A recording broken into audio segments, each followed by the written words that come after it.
Vraie hantise et une zizanie un peu dans la compréhension de la population du rôle du sérum glucosé dans la prise en charge du sujet diabétique en urgence.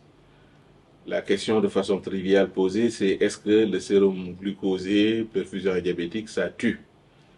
Si on veut faire une réponse aussi triviale, courte et simple, c'est que c'est non, pour plusieurs raisons.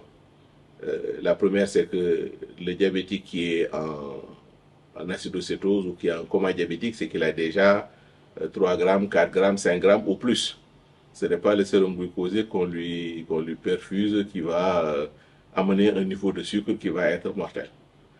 Si à l'opposé, c'est un diabétique qui fait une urgence métabolique, qui est en hypoglycémie, c'est plutôt ce sérum glucosé-là qui va le sauver.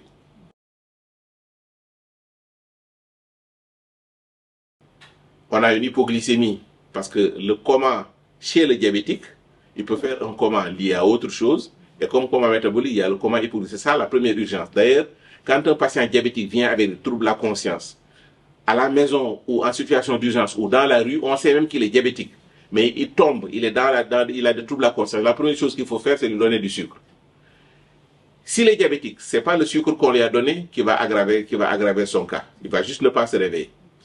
Si c'est lié à de l'hypoglycémie, eh bien, dès qu'on finit de lui donner le sucre, il va se réveiller. On l'aura sauvé. Et ça, c'est valable aussi aux urgences. Maintenant, c'est mieux, effectivement, de faire un contrôle au doigt lorsqu'il y a des troubles de la conscience.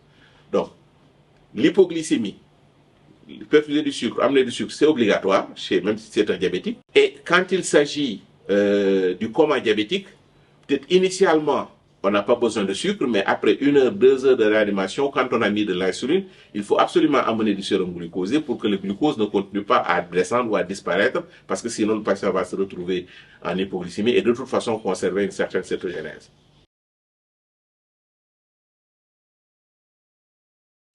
Alors, le diabétique, classiquement, bon, il peut être en surdosage de médicaments. Il est sous insuline, il a pris une dose d'insuline trop forte, ou qu'il a pris ses comprimés sulfamide hypoglycémique le plus souvent sans avoir beaucoup mangé.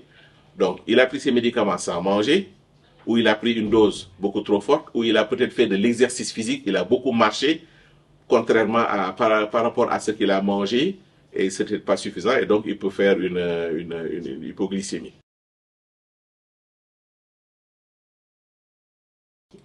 Alors, ça combine deux choses. D'abord, l'insulinopénie. Il faut que l'insuline manque parce que tant qu'il y a de l'insuline, le sujet va brûler le sucre et pas les graisses et corps cétonique. Donc, il faut une insulinopénie. C'est le manque d'insuline.